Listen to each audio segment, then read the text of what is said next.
Nós vamos estudar nesse módulo o ajuste de curvas pelo método dos mínimos quadrados. O que significa isso? Começamos de uma forma bem simples. Vocês aprenderam com geometria analítica como calcular a equação de uma reta que passa por dois pontos não coincidentes. Essa reta pode ser descrita por uma equação desse tipo: α0 mais α1 vezes x. Como é que a gente calcula o valor do α1? É simples, ΔY sobre ΔX.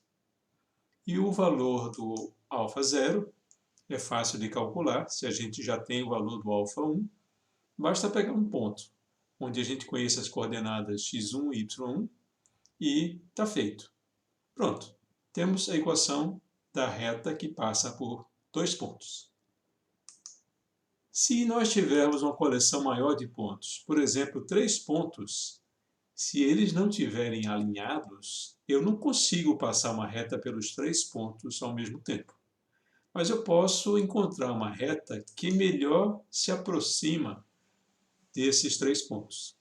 Aqui na figura a gente tem um exemplo. Como é que eu acho a equação dessa reta? Bom, a forma da equação é a mesma. Os valores do α0 e do α1 é que precisam ser calculados de uma certa maneira. Aí é que entra o método dos mínimos quadrados. Para chegar nele, nós vamos inicialmente definir o que nós vamos chamar aqui de erro. Por exemplo, para o ponto 1, o erro é a diferença entre o valor da coordenada y do ponto 1 e o valor da coordenada y calculado a partir da equação da reta, que é essa parte que está aqui no final dessa equação. Só que eu não sei nem o valor do α0, nem o valor do α1 ainda. Mas a fórmula será essa. Quando eu tiver α0 e α1, é assim que eu calcularei o erro. Posso fazer a mesma coisa para o erro do ponto 2. Veja que o erro aqui ele é negativo, porque o valor y2 é menor do que o valor da reta, mas a equação é a mesma. E o erro para o ponto 3. Com base nessas três equações de erros, nós vamos agora definir o que nós vamos chamar de erro quadrático. Nós vamos pegar esse valor do erro do primeiro ponto, elevar ao quadrado, somar com o quadrado do segundo erro, somar com o quadrado do erro do terceiro ponto. Isso aqui vai ser, então, um número que seria zero se a reta passasse exatamente pelos 3 pontos. Se ela não passar, nós vamos ter aqui um erro quadrático, um número não negativo.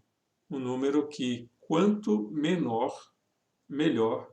Nós vamos procurar desenvolver aqui essa equação do erro, aqui em função dos parâmetros α0 e α1, que nós ainda não conhecemos, e o nosso trabalho vai ser minimizar esse erro quadrático. Nós vamos encontrar valores de α0 e α1 que tornam essa soma a mínima possível. Como é que a gente faz isso?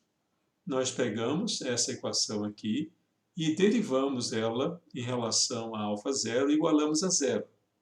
Nós teremos um ponto de mínimo quando essa equação for satisfeita e também quando essa outra equação for satisfeita. Eu derivo em relação a α1 igual a zero, e aqui eu vou ter duas equações, um sistema com duas equações, que quando resolvidas me darão os valores do α0 e do α1. Se nós derivarmos essa equação aqui em relação ao α0, vai ficar isso aqui. y1, y2 e y3 são coordenadas y dos pontos que eu conheço, x1, x2 e x3 também. As incógnitas serão α0 e α1. Se eu derivar essa equação aqui agora em relação a α1, eu vou obter essa outra equação que está aqui. Também as únicas incógnitas serão o α0 e o α1. Duas equações, duas incógnitas. A princípio eu consigo resolvê-las. Eu só vou rearrumar essas equações aqui para elas ficarem de uma maneira um pouquinho mais compacta. Veja o que a gente tem aqui, o somatório dos y. Vamos escrever somatório dos y, o i variando de 1 a 3, yi. Aqui eu tenho o somatório do x, que multiplica o α1. E aqui embaixo também eu posso ver que tem o somatório dos produtos. Então, vai ser dessa maneira que eu vou compactar essa equação. Aqui, alfa 0 vezes a soma dos xi, e aqui, alfa 1 que multiplica a soma dos quadrados dos valores de xi. Então, são essas duas equações, agora escritas de uma maneira um pouco mais compacta, que precisam ser resolvidas para a gente encontrar os valores do alfa 0 e do alfa 1. São duas equações, duas incógnitas. Essas equações recebem um nome especial. São as chamadas equações normais. Não tem nada a ver com a distribuição gaussiana. Para resolver essas equações, nós temos aqui uma solução, uma maneira de escrever essa solução. A razão entre esses dois somatórios aqui, onde aparece aqui os xi, que são as coordenadas de cada ponto experimental, e x barra, que é a média.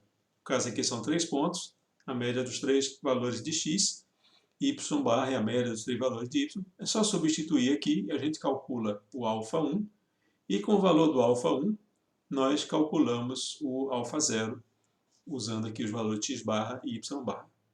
Mais para frente eu vou voltar a falar sobre esses termos aqui. Por enquanto, deixe eles aí. E se nós tivermos mais do que 3 pontos, tivermos n pontos, o conceito é o mesmo.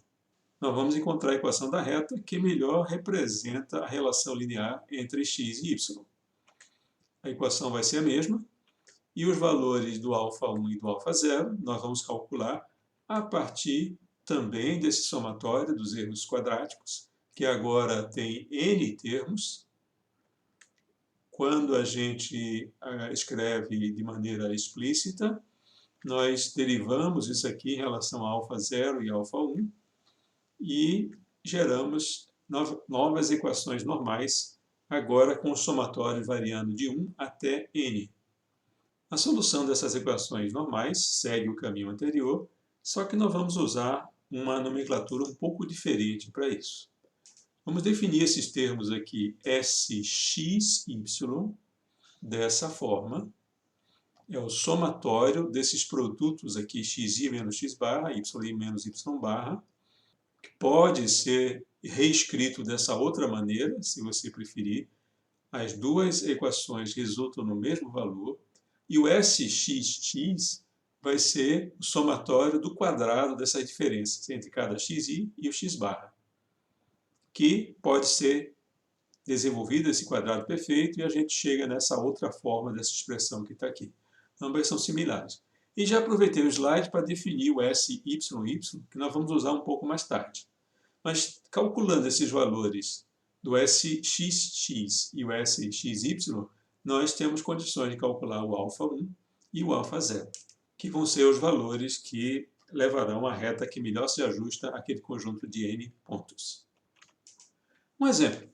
Temos aqui a missão de encontrar a reta que melhor se ajusta a esses 4 pares de pontos que aqui estão. Se nós fizermos as contas, o valor médio do x é esse, o valor médio do y está aqui, o SXX, usando a fórmula do slide anterior, SXY também. Resolvendo, encontramos para o valor do alfa 1, esse número que está aqui, e para o alfa 0, nós encontramos menos 0,003227. Com esses dois valores de alfa 1 e alfa 0, nós conseguimos agora traçar a equação dessa reta. Veja que ela está muito próxima dos pontos. Esses pontos não estão alinhados. Como é que eu sei disso? Não dá para ver nesse gráfico aqui com clareza. Mas se nós traçarmos um outro gráfico que chamamos de resíduos, o que é o resíduo? É a diferença entre o y do ponto experimental e o y calculado pela reta. Seria o erro. Essa é a fórmula que permite a gente calcular esse resíduo, ou erro. Nós podemos aproveitar aqui o embalo e utilizar aqueles termos SXY, SX, SY que nós vimos e mostrar uma fórmula com a qual a gente consegue calcular o coeficiente de correlação linear. Lembra? É aquele número que varia de menos 1 até mais 1, que diz quanto é a relação entre duas variáveis, x e y. Se todos os pontos estão perfeitamente alinhados numa reta, esse coeficiente assume o valor mais 1, quando é uma reta que tem uma inclinação positiva, ou menos 1, quando a reta tem uma inclinação negativa. E se a correlação é ruim, ou seja, os pontos não se comportam como uma reta, são pontos que se afastam mais da forma alinhada, esse coeficiente de correlação fica cada vez menor em módulo. Se nós pegarmos esse coeficiente de correlação e elevarmos ele ao quadrado, nós temos o que se chama de coeficiente de variação. Vamos calcular isso aqui para esses mesmos 4 pontos que nós ajustamos. Aqui estão representadas as 4 coordenadas x, as 4 coordenadas y.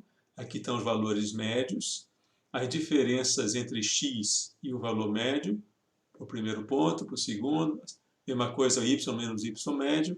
Esse valor aqui elevado ao quadrado, y menos y médio elevado ao quadrado aparece aqui. E aqui é o produto entre essas duas colunas que estão aqui. E aqui embaixo nós estamos representando as somas. As somas desses quadrados aqui vão ser o SXX, SXY, SYY. Então já está preparado aqui. Substituindo esses valores nessa equação, são os mesmos que vêm de lá, nós calculamos o coeficiente de correlação aqui muito próximo de 1. Ou seja, os pontos estão muito bem alinhados. Não perfeitamente alinhados, mas também próximos de ser um alinhamento perfeito. E elevando esse número ao quadrado, a gente chega ao coeficiente de variação. Tanto o Excel quanto o Google Planilhas, eles têm funções prontas para nos ajudar a encontrar a equação da reta. São as funções relacionadas à regressão linear. Essa função escrita dessa forma, é um português de Portugal, intercepção, reaceita 2 grupos de valores, os valores de y e os valores de x, e ela retorna o valor do alfa zero. Simples assim. Alfa 1 a gente calcula com a função inclinação. Também especificamos um grupo de valores para as coordenadas y, depois um grupo de valores para a coordenada x, e alfa 1 sai prontinho. Há também a função correl, que retorna o coeficiente de correlação. É a mesma ideia, 2 grupos de valores. Então está prontinho, é a mesma sintaxe, tanto no Microsoft Excel quanto no Google Planilhas. As funções são usadas exatamente da mesma forma. É possível aplicar esse equacionamento que nós vimos para a reta também para algumas funções não lineares especiais. São as chamadas funções linearizáveis. Por exemplo, essa aqui. A relação entre x e y não é linear. O gráfico dela está representado aqui. Mas, se nós fizermos um truque, uma mudança de variáveis, a gente consegue transformá-la na equação linear. O truque aqui foi substituir 1 sobre x por uma nova variável que nós vamos chamar de z. A relação entre z e y é linear. Veja aqui a equação que relaciona z no eixo horizontal com y. Qual é que é a ideia? Se nós dispomos de um conjunto de pares de pontos x e y experimentais, nós fazemos primeiro a transformação. Cada valor de x, nós vamos calcular o inverso dele, se o x não for zero não tem problema. Nós teremos então um conjunto de pontos z e y e fazemos um ajuste entre eles. Encontramos o alfa zero, encontramos o alfa 1, que é a equação de uma reta, né? E com esses valores de alfa 0 e alfa 1, nós simplesmente transpomos os mesmos números para cá. E teremos assim feito o ajuste de uma equação linearizável. Um outro exemplo, essa equação aqui, y é 1 sobre alfa 0 mais alfa 1x, também ela não é linear, como o gráfico deixa claro.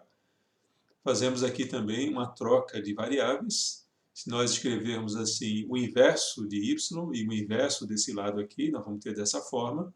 E o truque aqui nós vamos chamar de z 1 sobre y. E essa vai ser a relação entre x e z, que é linear, como a gente vê aqui nesse gráfico da esquerda embaixo. Então, a ideia é a mesma.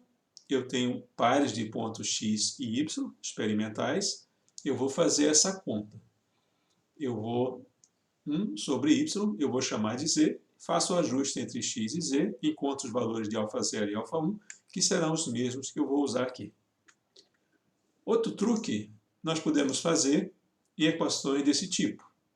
Se nós aplicarmos o logaritmo do lado esquerdo, do lado direito, essa é a regra de aplicação do logaritmo, e se nós criarmos aqui uns apelidos, vamos definir o log de y, vamos chamar de z, vamos chamar de α0 o log de a, que é esse termo aqui constante, e de α1 o termo que está multiplicando x, que é o log de beta.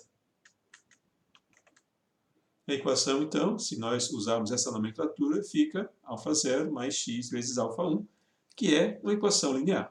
Aqui também nós vamos fazer um ajuste, uma regressão linear, pegar os valores de α0 e α1.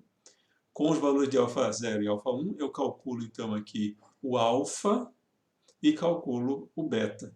Tendo o alfa e o beta, eu consigo fazer o ajuste dessa equação não linear.